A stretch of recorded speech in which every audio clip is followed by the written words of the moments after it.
Wolves 3, Manchester City 2. Not very often you see the opposition have more possession than City, but that's exactly what transpired today. Wolves with 62%, 20 shots, 8 of them on target. Let's take a look at what all that means in the league. Well, Manchester City remain 14 points adrift of Liverpool at the top of the table. Liverpool with a game in hand. Wolves within touching distance now of Chelsea, 2 adrift of that 4th spot. So much to talk about, so much to digest in this game. Before we get into the VAR controversy and all that, just for 90 minutes of football, and we've got a great job, no doubt about it, but we watch a lot of dross. That wasn't dross, that was brilliant. From a neutral's point of view, it's what you want, and everything. Yeah, well, it was great because for the neutral, the right team went down to 10 men. Because 11v11, so far, generally, Man City are better than most teams. But, of course, now we get to find out what Man City are about. Do they have the guts? We know they've got great players. We know they can pass the ball and the movement's great. But do they have guts for the fight?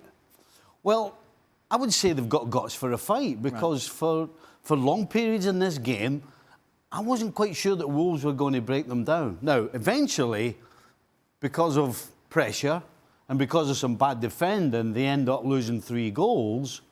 But initially, I thought, after that second goal, after Sterling's second goal, I thought, this could be an incredible victory for City, but they can't defend, and it showed in the end. Like, if Mendy's your teammate, like you've left all your guts out there. You've just tried everything, and you've been so good up to the 83rd minute, and that happens.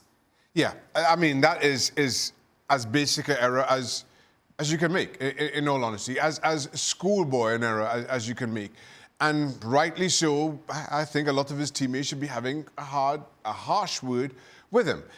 Listen, I thought, all things in perspective, we knew this was going to be a good game, but with the sending off, and in particular who the red card went to in Edison, changed the dynamic of this game, Aguero having to come off. And I thought City put up a better fight than maybe you'd expect against a team as talented as Wolves. All that being said, you get yourselves 2 goals up. Now it's just about defending that lead, about doing the basics.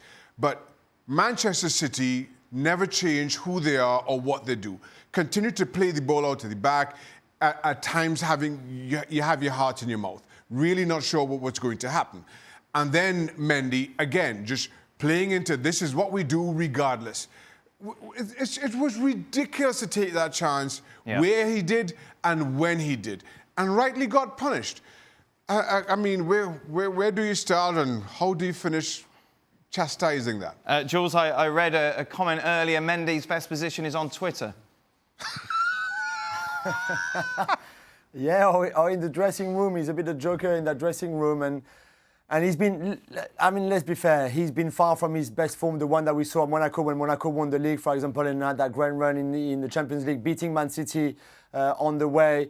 And with all the injuries he had, and especially the knee injuries, he's never gone back to that level, really. And we've seen it again today, neither going forward or defensively. Defensively, he's always been a bit problematic anyway. He's always been much better going forward. But defensively, tonight especially, it's a really bad one from him.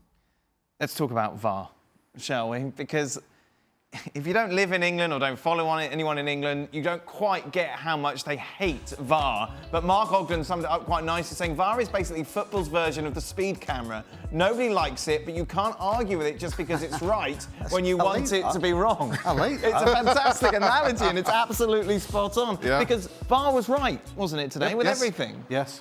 But people don't seem to handle that. Well, I think what people can't handle is the fact that it's not the referee that's making the decision. That's the one thing that I hate most about the VAR in the Premier League.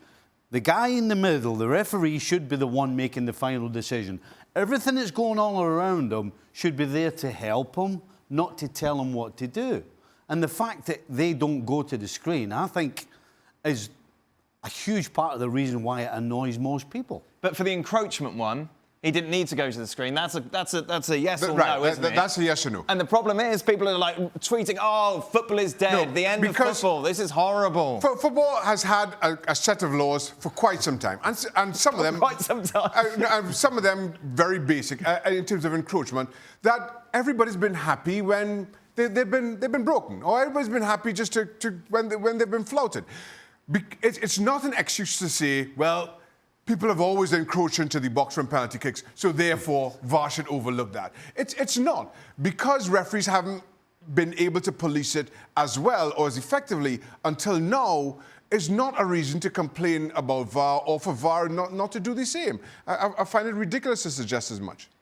Jules, as a man who lives in England, is the ferociousness, the anger towards VAR more than other countries? I think so, and I think Stevie was spot on there. For me, the big controversy and the big anger is all about the referee not able to go and decide by himself. It should not be someone in Stockley Park in a small room in southwest London who decides for the guy who is on that pitch what to do, what decision to take, or not to take, or what not to do. But they got it right, didn't they, Jules? I'd understand if everyone was up in arms and like, oh, that was never a penalty in a million years. But VAR got it right. So why can't people go, oh, good. Oh, it worked. Right, it took 2 minutes. That's too long, obviously. However, it worked. Move on. The right decision was made. But even people don't seem to be even accept that, even though it was a penalty. Yeah, no, you're right. That's the thing. Even when it's the right decisions, there's still people in England moaning about it, moaning about the decision that's just been taken. Even if they were right, it's hard to understand at times. I'm a big VR fan. I think it's good for the game when it's well executed. But in England, and I think mostly because of what Stevie explained, it's not the same at all. And they will get there maybe, but that's the mentality here as well. They're just never happy when you change their usual habits. Away from the VAR controversy, tactically, we saw Pep Guardiola forced into a couple of decisions. Yep. Obviously, Edison getting sent off meant he brought off Kuhn. Was it that right, in your opinion? Yeah, absolutely, yeah. Yeah, and listen, when you go down to 10 men, you go 4-4-1. I mean, that's just what you do. That's the sensible thing to do. You've still got your two defensive lines, and you just ask the guy up front on his own to work his tail off.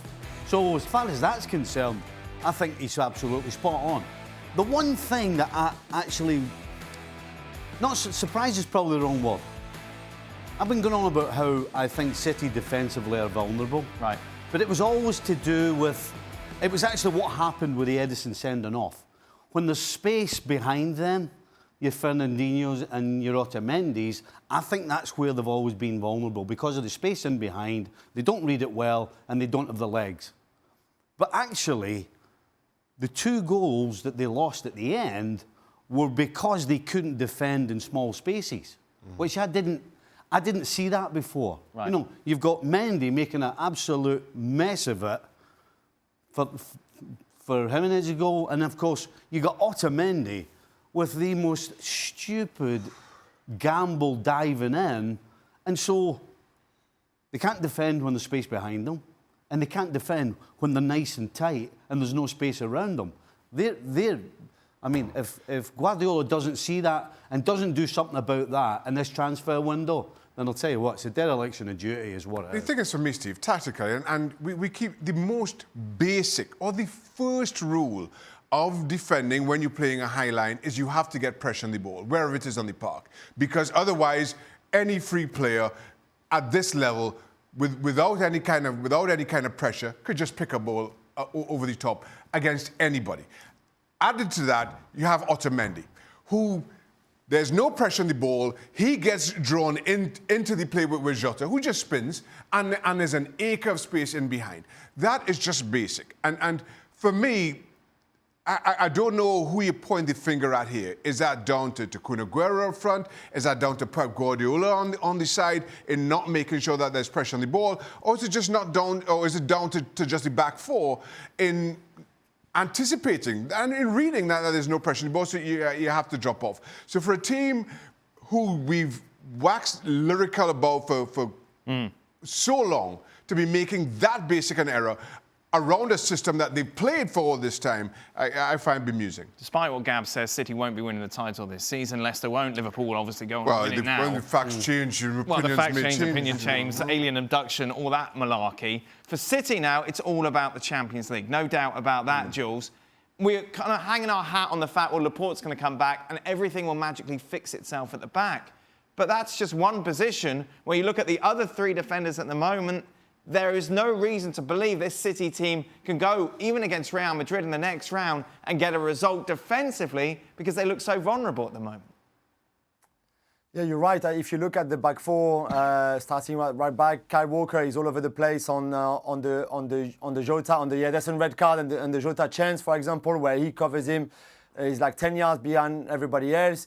If you bring back Laporte and let's say that Laporte comes back at his best level as well, which is not even sure 100%, but let's say he's back at his best. Who do you play with him? Do you play Fernandinho? Do you play Otamendi? Do you play Stones? Either of the three, I don't think would be excellent or exceptional. And then at left back you've got Mendy, who we already discussed with. So it's not just Laporte coming back. You probably need another centre back to come in January. If you can, financially, with financial fair play, you probably need another left back, which has been an issue for a very long time, and it's not Zinchenko or Fabien Delph or Benjamin Mendy or whoever else that has done a good job enough in that position for a Guardiola team. And you're right, defensively, even in front of that back four, Rodri has been very good at times, but he's also been not good enough defensively, even if he's learned to do tactical fouls. I don't think he's good enough in certain games. So there's a big problem there. And I think even if they go through against Real Madrid, it's going to keep getting better and better and stronger opposition towards the end of the Champions League. And I'm not sure they will be good enough defensively to go all the way. Are we setting the bar too high for City? Are we being too critical? No, City have set the bar high for themselves. They were so good that inevitably there's going to be a drop-off. And unfortunately, you have to point out where the flaws are. You know, we're talking about the back line, and then you're bringing up Rodri. And the one thing Rodri doesn't do that Fernandinho did was he closed the ball down better. So when you've got the right players in the right places, the Ederson red card doesn't happen. Because if Fernandinho's in the middle, he's closing down properly. Now, I'm not saying he's being touch tight, but he's actually guiding where the opponent's got to play the ball by the way he goes towards the ball. Rodri doesn't do that. Rodri, for me, looks like he can't get around and therefore doesn't do a job, really. Thanks for watching ESPN on YouTube. For more sports highlights and analysis, be sure to download the ESPN app. And for live streaming and premium content, subscribe to ESPN+.